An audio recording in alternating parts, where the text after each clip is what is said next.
I was, you don't have problems, right? I just responded to 10,000 miles. Right. Okay. So we'll call the meeting to order at 8:30.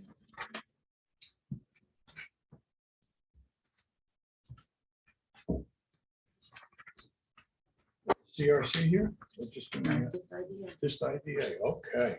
Made it easy for you. The first thing on the agenda is we have the draft minutes from March 13th, 2023. We would need a motion in a second, unless anybody's got any questions on it. So moved. Second. All those in favor? Aye. Next, we have the treasurer's report. Good morning. Good morning. It's things are pretty lean in the Treasury Department here. We did have $1,500 of revenue, which was a IDA fee. I believe it's probably the WIC annual fee, administrative fee. Our expenses are modest legal fees, excessive accounting fees, and reasonable insurance costs. Fortunately, other than some additional small legal fees, there are no real major expenses for the rest of the year. We did take in pilot receipts that equal pilot expenses. So we're showing net income negative $10,000. We have assets of $39,000 in cash. And the liabilities are accounts payable. I assume that was when these were done, that's the insurance bill? Yes, no, the accounts payable, that is the last Last final bill of the audit. Okay. So, and then, we do have, long-term liability of $6,000 due to the county on a land sale, but the county's asked us to hold that for future economic development activities that they direct us to. So, when our total liabilities are $9,000, brings our equity down to $29,000. Now, obviously, that's 1 year of fee to CEDC, unless we reduce the CEDC contract to reflect that we have no work. And I think it's something we have to look at. We understand from Redburn that the project is not moving as fast as they had hoped because of the cost of construction materials and other related issues. We have the potential of a couple of other projects coming to the county IDA, but nothing where it's at the point where we are ready to receive an application. So I do think we need to, take a look at. I don't want to just sit here and run the clock out. I mean, we do have some expense running the IDA, but I do think we may have to either suspend the fee or accrue the fee and not pay it, because I don't want to run that. So I think at this point, I would recommend that based on the fact we have a contract in place, that we would accrue it but not pay it starting July 1. Something that we want to run this down. And if we find ourselves in a situation where we don't have a project by the end of the year, I think we would look for a reduced fee of $1,000 a month, which is basically what we do with the City of Hudson IDA. The structure we have there is we get a fixed monthly fee based on, I think it's $10,000 on 12. And then they pay us 10% of any deal that we do, up to a certain dollar amount. So if you did a $20 million housing project and you got a $200,000 fee, we would get $20,000 based on the deal. So it's kind of a pay as you go versus this was always structured as just a, pay in place. And, so I do think, it's not for lack of working with developers to try to get, the IDA involved in projects. It's just the fact that for the size of projects that are done in the county, they're smaller, so that it's not cost effective to come to the IDA. And on the larger projects, we're not seeing them because there's no water, sewer, gas, electric, and broadband at the same location.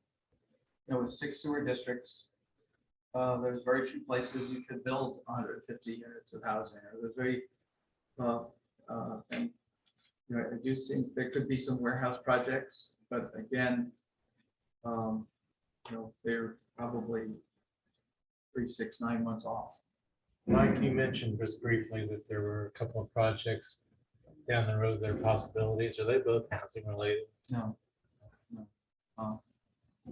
But I do think it would be, but on the housing related front, Galvin is moving forward with their affordable project at the Depot District in Hudson, but they did not receive an allocation of tax credits from DHCR in the last round. There were only 2 projects in the capital region that were awarded funding, and one was in Queensbury and one was in Schenectady.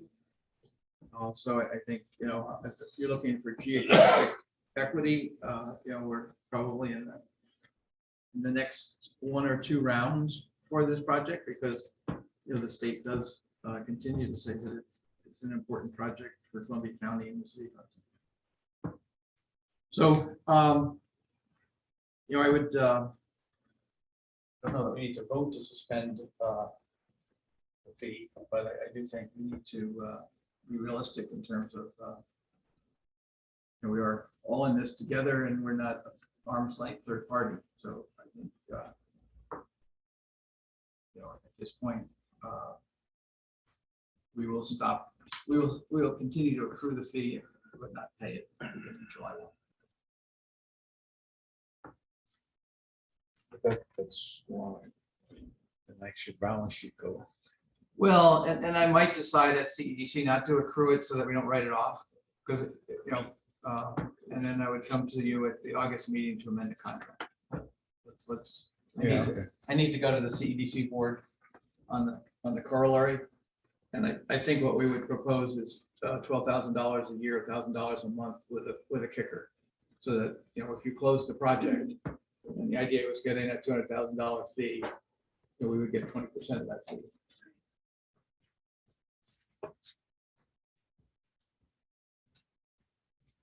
And if we did that, what I would do is just credit the money that you paid us for this year for the balance of the year and fee. But I do have to take that to the other board before we can have you accept that. Yeah. As you can tell, this was totally looking at it this morning and saying, you can't take the money anymore. I mean, my proposal is totally winging it, but I think it's a realistic way forward. Yeah. Appreciate your business. Are we still gonna have that huge accounting fee every year? Well, I think that that raises an issue that I know Bob has looked at it in the past. The CEDC accounting fee was $34,000. I think the CRC, we don't have that in front of us, but it was So $3,000 or $4,000.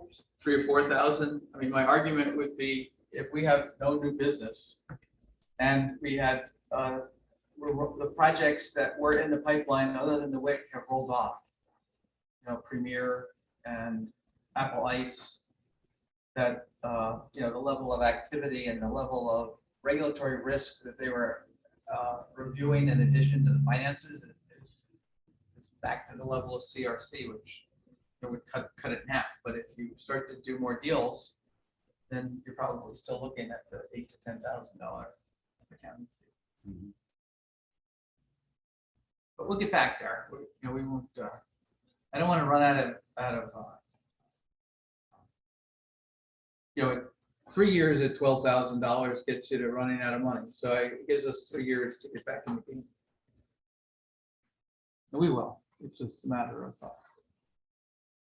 figuring it out. So I'll report to the CEDC board at our July 25th meeting or June 25th meeting. And then I would ask them for authority to amend the contract and then come back to you and amend it. Like go back and forth. Yeah, Go to that first. absolutely. Because they're the ones giving something up. Exactly. So we would need no more questions, we need a motion. To and a approve the second. report. Approve the treasurer's report. So moved. Second. All those in favor? Aye. Okay, next, administrative director's report.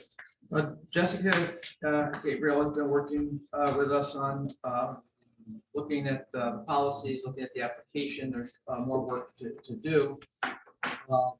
We did have a request from the ABO to explain the CRC report. I don't know if you could just give them an update on that when you go over the application and policies. I'll start with just an update on the ABO report. They did have a handful of questions. It was just more or less clarity and having us revise some of the way that we were forming. They wanted to make sure that certain pilots were ending when they were initially established or when we initially laid it out. It was a pretty simple back and forth with the ABO. I don't think we first responded, and that was over a month or two ago. So I think we met all of their requests for additional information. And that was actually from the controller's office, wasn't it? Or was it the ABO? ABO, It was from the ABO? yeah. I think the email, the ABO email is the console email. They come from the abo.ny.gov, but we'll look at that. So I handed out a couple of things before the start of the meeting. I think we mentioned it at the last meeting. Some work that we've been doing with the city of Hudson IDA that we think maybe taking advantage of this role in project right now for the Columbia County IDA. This may be a benefit to take a look at your process in what you look at when you evaluate projects, as well as sort of your universal tax exempt policy, things like that. Let's take advantage of this role, right? And so I wanted to do was walk through what we did for the city of Hudson. So if you look at what I handed you, they really started, they actually outsourced and contacted with somebody to help them think about the benefits and what we would look at from an evaluation, a project evaluation perspective. They developed criteria, very specific criteria that they would look at when assessing a project. And that evaluation resulted in a matrix, which I don't know if you'll be able to hear me on the microphone. The matrix, if you look at the back of the part that has the longer sheet, it started by coming up with this evaluation matrix. This is what they're now going to be using every time they have a project in front of them in an application. It really takes a look at and assesses a project based on how it meets the basic eligibility requirements of an IDA deal, as well as any community impact that the project may have. You can see they're actually scoring a project, which is, it's not really a score. It's really just something, as a way to say, what would they be eligible for? What type of pilot may they be eligible for? So that was the first thing that they did, is they established this matrix to evaluate projects. Then what they did is they looked at their UTEP agreement, and in order to incorporate all of this new evaluation, they amended their UTEP. And what they would also, they looked at their pilot schedule, what was going to be an allowed pilot schedule. And they had sort of ranges. If you receive a certain score, which I hate the score, if you receive a certain number of points, they'd be eligible for a certain pilot, or if you exceed points, you receive a more beneficial pilot. And the idea was to get away from deviations from your UTEP. Once they updated the UTEP, they actually developed a tax exemption assessment tool. And that's this piece here, this long spreadsheet. And then which is summarized in this second sheet here. It really takes a look at what did they put in the application, what type of tax exemptions, everything from the mortgage reporting, the sales tax, but really takes a look at the pilot that they're asking for and assesses it compared to other scenarios. So a lot of times, if they're just consistent with your UTEP and they're asking for a pilot that you've outlined in your uniform tax exempt policy, it's a pretty straightforward assessment. However, if they're asking for some sort of deviation from your UTEP, what we wanted to see is what's the impact of that? How does that look compared to a simple 485B, a 5-year pilot, a 10-year pilot, different scenarios, so you can really assess what it is they're asking for. And it basically, this tool that we created for them, it rolls up all of the tax exemptions, so you can see what you're really giving as a whole as part of this project. Once they developed this assessment tool, they revised their fee structure and their evaluation criteria. So we developed this document, which is a public document. And again, it's really to be helpful to project sponsors and the applicant coming in to understand what's your process, what are the things that are important to the IDA when it comes to approving a project with that community benefit, all of that. But also what they looked at was their fee structure. And they did amend their fee structure, one, to make sure when we looked at the Hudson IDA costs, that they were at least being made whole on the annual reporting requirements, as well as making sure we were competitive enough to say, are we taking too much from a project to make it not feasible? You know, I think too, we did take a look at some, you know, the attorney fees that are high. And when a project is coming to an IDA, especially thinking about Columbia County-wide, and as Mike mentioned, a lot of the projects are a little too small to come here where the fees outweigh any benefit. So what we really wanted to do with the Hudson IDA was take a look at those fees to make sure we weren't kicking out any projects that those fees would outweigh the benefit. So that was a big thing that they looked at, which I think, you know, I wanted to share all of this with you because I think now, as I said, there's this lull, you don't have any immediate projects. It might be a good time to take a look at sort of how you evaluate projects for when the next one comes in, as well as look at, Andy, you know, maybe the UTEP. I can't remember when the last one it was updated. It was updated in 2016. So economies change, things change, board members may change. You may have other interests. You want to take a look at your policy to see if there is any amendments. We also, I forgot about this part. As a result of all this stuff that we did for the city of Hudson, we also amended their application and made the application fillable. I think the application is the same. It was the same one that the Columbia IDA has. It's a flat document. It's a very old, it's like a copy of a copy, that's something I think that's posted. We also amended the application to be able to ask different questions to be in line with, okay, we're going to evaluate projects based on this criteria. And I can walk through the criteria, this document here. If we're going to want to evaluate projects based on this, we need to ask these questions. We need them to be able to give us the answers to this so that we have all of it. We have all the information to make these decisions. So we did amend the application, make it more user-friendly, but and also by asking more And questions. I think the one thing to keep in mind is they had hired the Albany Law School Economic Development Clinic to help them with this, but I don't believe all of the criteria will be the same at the county level. So when you're reviewing this, these may not be the priorities that you would have looking at it from a county perspective versus the priorities that they would have in a city because of the density.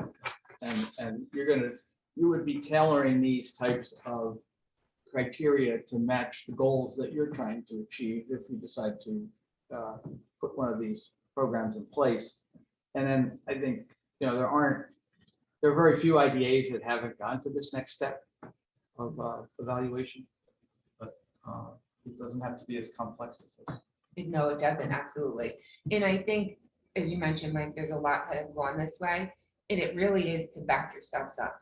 When you are approving a project, to make sure, why are you approving this project? And especially compared to another project that you might be approving, to be able to have this documented as sort of, this is what was discussed in your meetings, and this is the result of the discussion that led to your approval or your offer of whatever the exemptions will be. So take 2 seconds just to look at some of the things that the IGA felt important enough to be able to assess a project. Obviously, jobs creation and job retention was a big component that is, part of, actually, I'll walk through, go to the top. This is the core requirements for a project. This is statutorily required for a project to be eligible for IGA benefits. This is sort of a check the box, that top one. Check the box, is this an eligible project? And if it's not, we're not going any further. Then they wanted to look at community commitments. Is the project considering any, are they participating in engaging any community partners and things like that? And also, is there any women and minority-owned business participation? Is there EEO workforce utilization? Is it housing? Are there apprenticeship programs that they're including in their project? And then this third box, if you're going down right in the middle, is the financial summary. This pulls from a lot of the other spreadsheet that just outlines the sales tax in the mortgage reporting tax, as well as the real estate tax benefit that they're requesting. And then you get into this larger chart. It looks at what are the number of jobs that are being created or retained? What are the projected wages that they're going to be offering employees? The economic impacts of the project on the city as well as the county, thinking about, does it support certain business clusters? Does the project address any blight, underutilized space? And then thinking about too, have they made commitments to purchase construction materials and or labor within the city and county? That's typical, but also really important for the city of Hudson IDA was workforce training.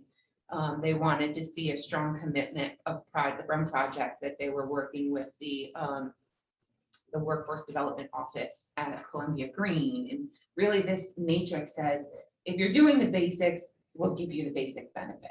But if you're going above and beyond within this, and the things that are important to us, we'll then consider a more lucrative tax incentive plan.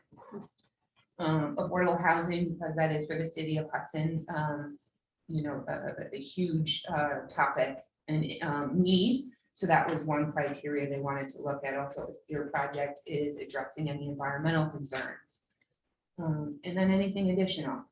So as you can see, having the ability to be able to evaluate a project with this required us to amend their application. We needed to collect a lot more information from the applicants. How many is there several applications in place for the city of Hudson for their IDA? We do have a couple. And secondly, how does the city of Hudson enforce something like this? When you talk about workforce, development and that, making sure that they're following through on all of this. So that's a great question, because right, with anything that you require a project to do, it's going to increase the administrative hurdle of ensuring that they're doing what they said they were going to do. So we do, we haven't actually approved a project yet that's going through this. This was just approved at the end of last year, beginning of this year. But we did take it into account, and it would be included in the project documents that would say, as part of this, in their inducement resolution, all of that, you committed to doing these things. We would include it in that. And then the way to monitor that would be through the annual reporting that they submit to essentially the IDA that we review and administer for you for the Paris reporting. So we actually also, I forgot about that document as well. We amended their annual reporting document to include questions as well as an attachment that they need to complete that would be A consistent lot of the with onus their. is on you. It is. right? Yeah. It is, but I think what we really focused on when we were creating all this is streamline it as much as possible. So that new document, the annual reporting document that we created, it actually has it says attachment. And the attachment is pulled right from the project. I can't think of the name of at the closing. Oh my God, I'm drawing a blank. The inducement, it's at the project closing. It's one of the documents that they signed. It's not a resolution. Just lays out the terms of the. Yeah, so we actually pull that one page right from there and I copy it to the annual performance report that they need to submit. So really, in order to reduce all of the responsibility on the CEDC as the administrative agent, is streamline it as much as possible. And that was really where we came to, let's look at all of the documents and how they're interconnected, the application, the evaluation, application process, let's look at the annual reporting so that they all can really be used together and help streamline a lot of that. And I think that in the city, the projects that we've done through the city IDA, where it was the depot district, which is housing and involved Galvin, so it had its own issues. We did the 602 or 620 Union Street, Kent Street mansion that they want to still turn into a hotel. And the issue there was, will the jobs be for people in the community and how much of the materials can be purchased in the community, that type of a focus. We did the SEC 7, which is the food processing business that bought the Old Town and Country market. And that was a little less involved here because they are certainly going to train the people they hire. There's a $7 million project, not a $25 million project. The other one we did was the Pocketbook Factory, which is a 40-room hotel and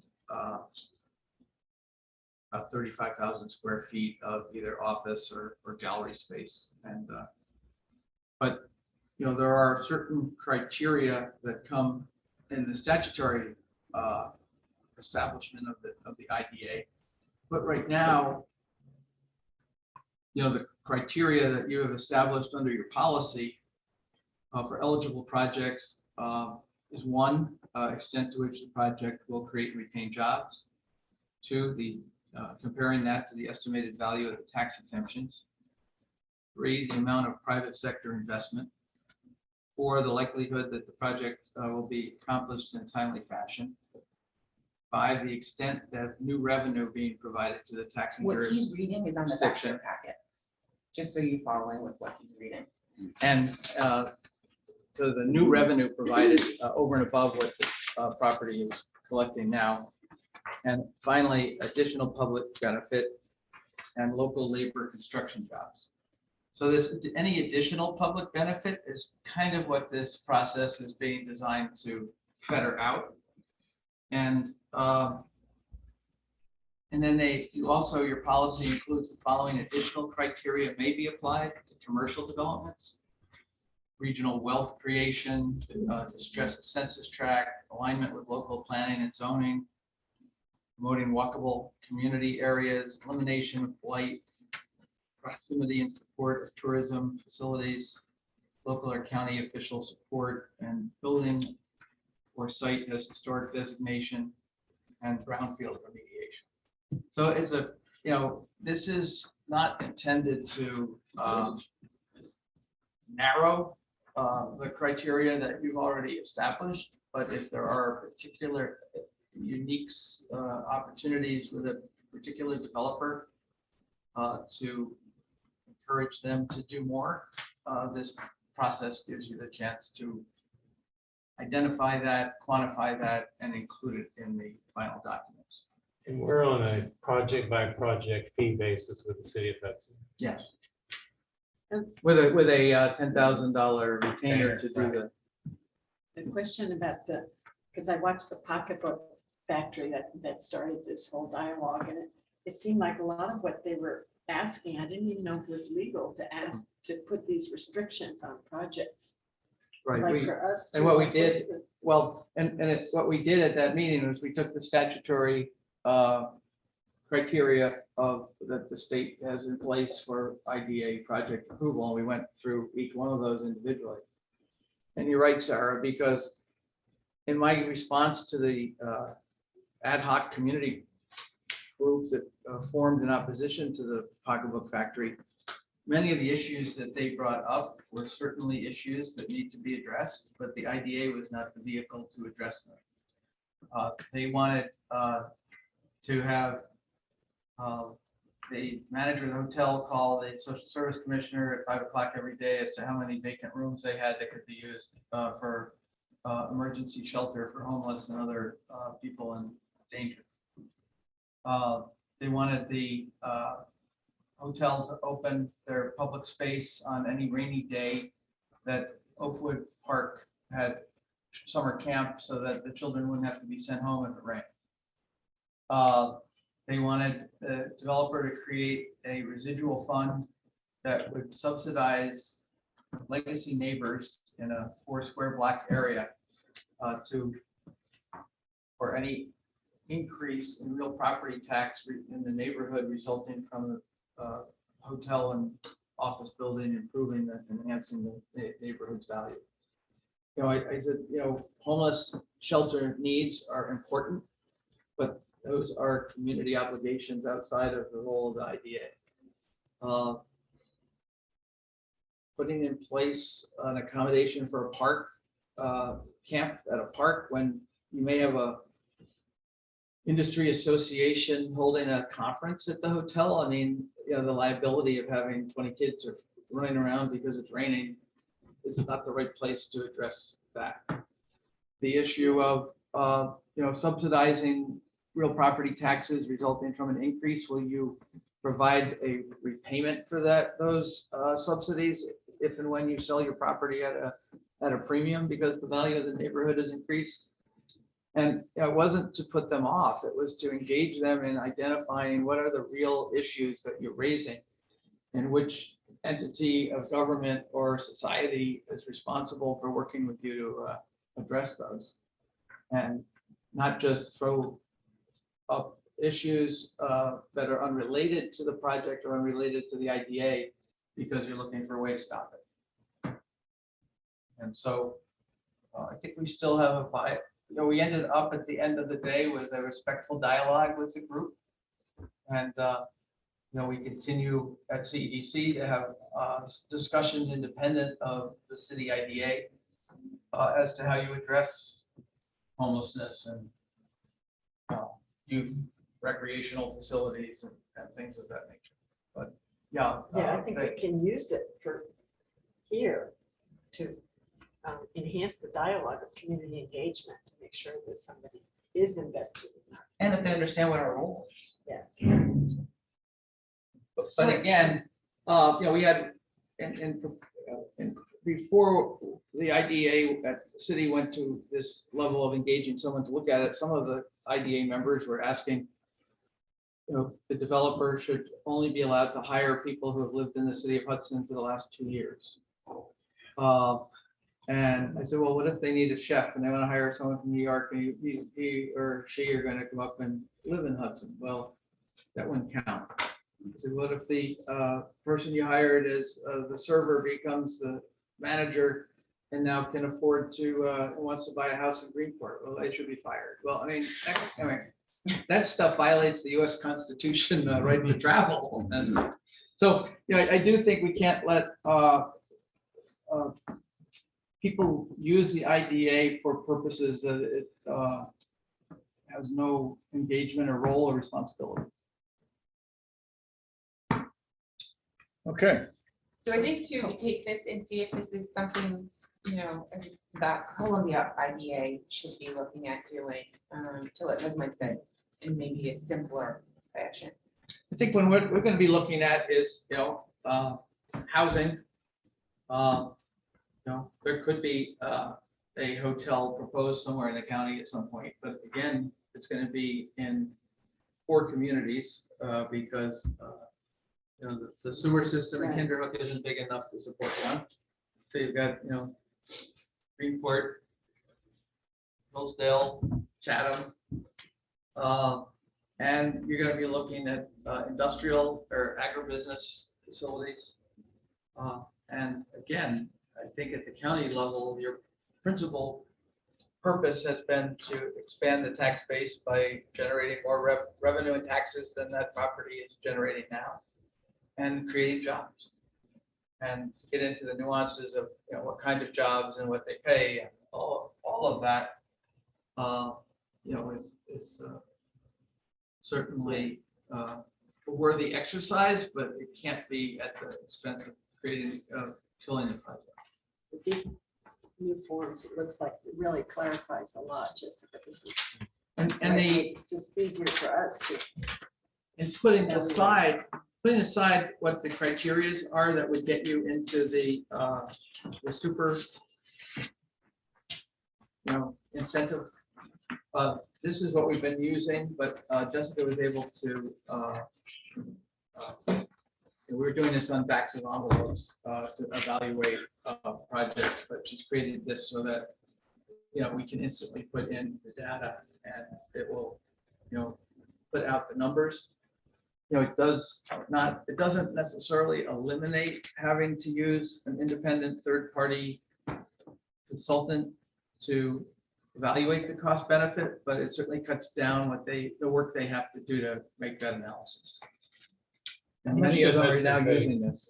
How much should Hudson pay the consultant? Do you include? It was $4,000 to $6,000 by the time they got done. It was over about a 3-month time frame. They held 2 engaged. public meetings.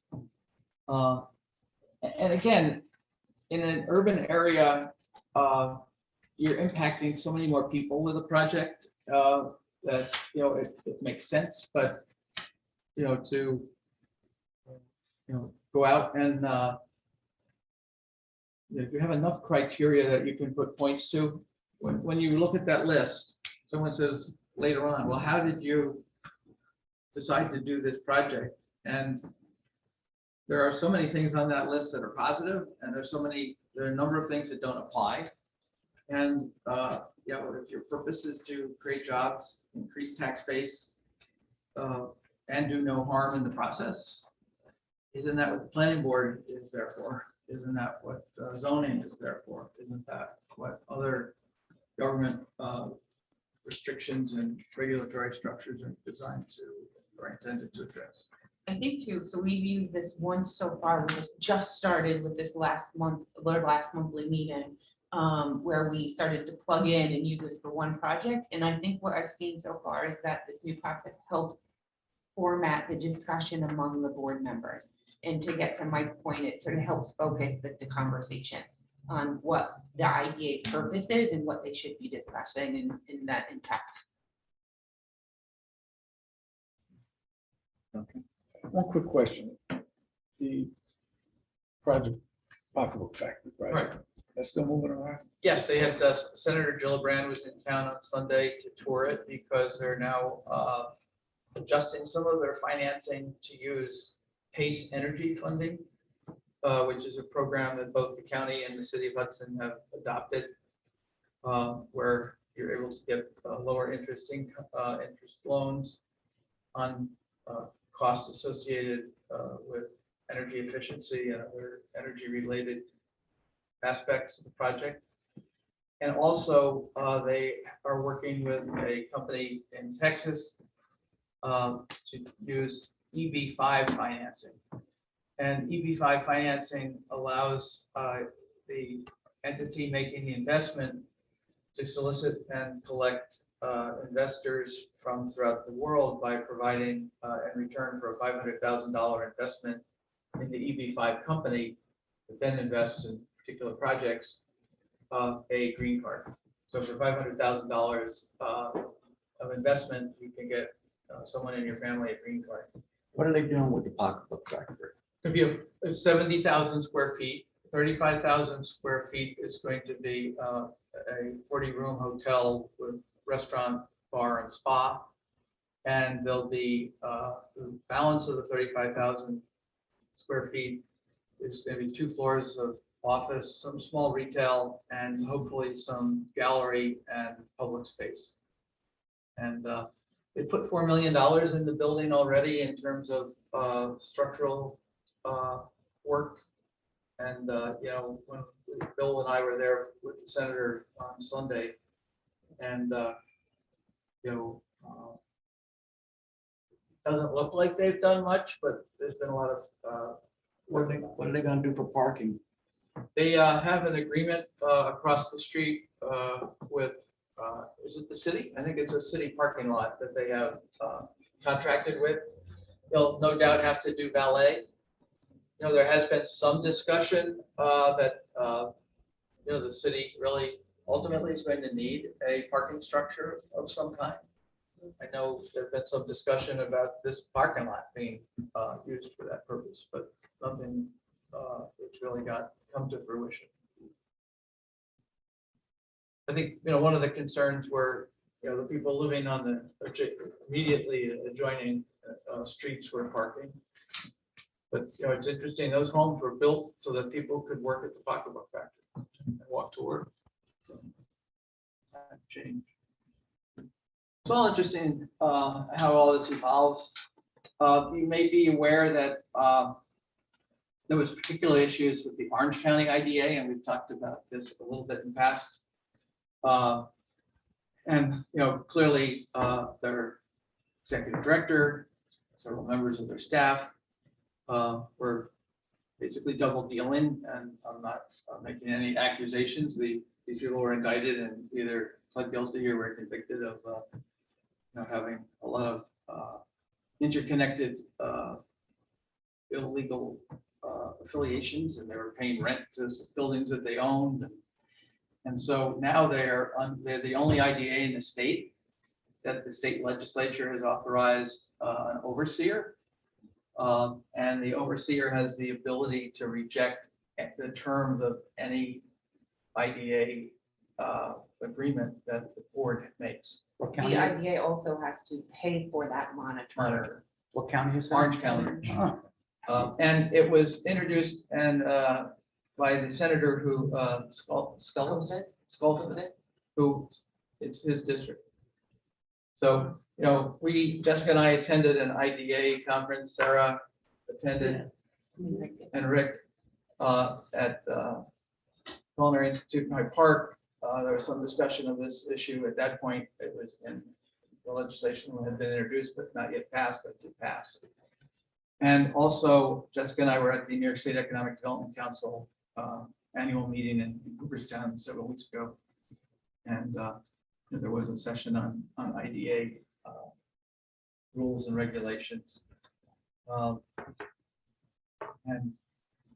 the controller did issue his annual report, and in his remarks in Hyde Park, I thought the controller had really kind of shifted his position on IDAs to be more positive, understanding the role they play, but understanding, you know, some of the issues that need to be addressed to ensure that you know, they stay within the guardrails. Okay. Black Estates. Yep, so Clark Estates, if you, in Cloud Rec, up in the hill, you see the building being built, that construction, that's their restaurant, and event space. It's about 70% complete. So they have actually shifted their scope and strategy, really looking at environmental stewardship in their approach to farming and production, which has put them a little bit behind schedule. A lot, I'll say, maybe a little bit, you know, from where they were, as well as COVID kind of played a huge impact in that as well. They're really becoming a agritourism business, beyond just being a distillery that is processing and selling wholesale and retail spirits. Yeah, they take a very responsible approach. They're including lower density buildings across the campus, organic biodynamic farming techniques. They have 3 new product lines, additional land developed for agriculture.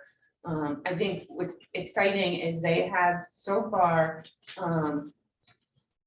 their winery has been operational for over a year. They produced about 35,000 gallons of wine and cider.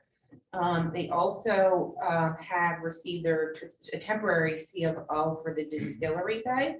And they have produced 10 barrels of apple and grape brandy, which equates to about 10,000 bottles of brandy. So they're really starting to ramp up.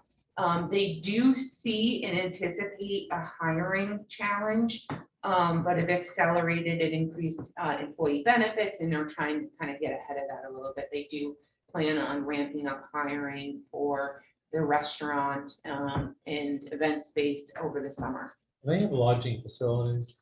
No. They I do would be, have, I wouldn't be surprised if at some point they come in, and try to add. yeah, it's gonna be a beautiful, Mike and I and Lisa toured the facility, the new facility. They gave us sort of an overview of what it's gonna look like when it's done. It's gonna be beautiful. I kind of compare it to like Sonoma Valley or Napa Valley, that sort of, that sort of experience where with the rolling vineyards, the view is amazing. I can't wait to go there and eat. It's gonna be, I think we should have a tour. I agree. Yeah. I want to test that new product. I was talking with John. So we need designated drivers. Is it gonna be 2 restaurants in there, multiple restaurants? It'll be one restaurant. They're gonna have nice outdoor space, but they'll also have, there's an event space on the 2nd floor that will seat like, I think 15 people. And he wants A to- small event, but they could also expand in the restaurant. They could eat up there, I think, if they get to it. And one of the things he's thinking about is on Wednesday or Thursday night when it's slow, that they would bring a New York City chef up to do a special, Charlie Palmer. He'll come and be the house chef for 2 nights, and you'll have wine dinners and things of that magnitude. We did bring the state Office of Community Renewal staff there because CEDC, independent of its work with the IDA, had obtained a $375,000 grant. And again, with some of the COVID delays, I mean, John has just been incredible in his ability to sustain a lot of obstacles and still move the project forward. But they were very impressed, I must admit, and I realize we're recorded, but did have to. Come on, John, let's move on with the state when we're showing them the high-end finishes in your new restaurant. He told me what the one grant, it takes 6 years now. He's had it for 2 years so far. The high-end product. Yeah. And, Klein Kill has been his, Russ has been his fruit advisor and provided fruit until his trees are up and. I think it also helped him with a lot of the plantings. Yeah. And provided him some sapling. But like some of his trees are actually pine cone trees. Yeah, I guess he's buying, he's also getting some stuff from out of state or in state, but different places. When we first, he wandered in CEDC 7 years ago or 6 years ago on a cold rainy day, and Ed Steffler and I met with him. And, he's just, he has a vision and it keeps evolving, and it's going to be a $12 million investment plus when it's done. And their concerns are workforce. Yeah, that is one of their big concerns at this point, is being able to hire the staff that they need. Do you hear that from other developments, like the Hudson Hotels are being talked about everywhere? Everyone. And, we're working closely with Chris Nardone. Jessica's on the Workforce Investment Board here in Columbia Green counties. We are working, we did send SEC 7 to Flanders. They're going to lose 73 or more employees on July 3rd when they close. We have been in touch with I've talked to their CFO several times of the parent corporation.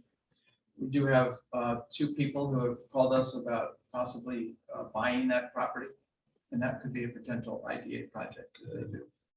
But they announced 60 days ago that that they're going to close that facility and lay off the entire workforce. So we're trying to. Are they moving someplace else? No, they're just closing it. Their business is scaled back to the point where the competition has not made it that line of business worthwhile to them. I think it's worth mentioning too, that Pocketbook Factory said the other day, they anticipate having 87 permanent employees there too. Some, of course, will be seasonal and part-time. And, you know, so I do think that, you know, there is potential future business, but if we can repurpose some of the employees from Flanders, because no one can find employees, and if you can, they don't stay long because they can't afford to live in the county. So after 3 weeks of commuting from somewhere else, they pack it up and quit.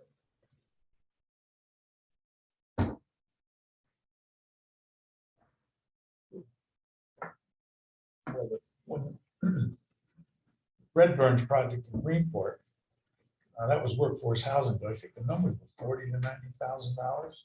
No, it was it was intended for people making $90,000 to $125,000 a year.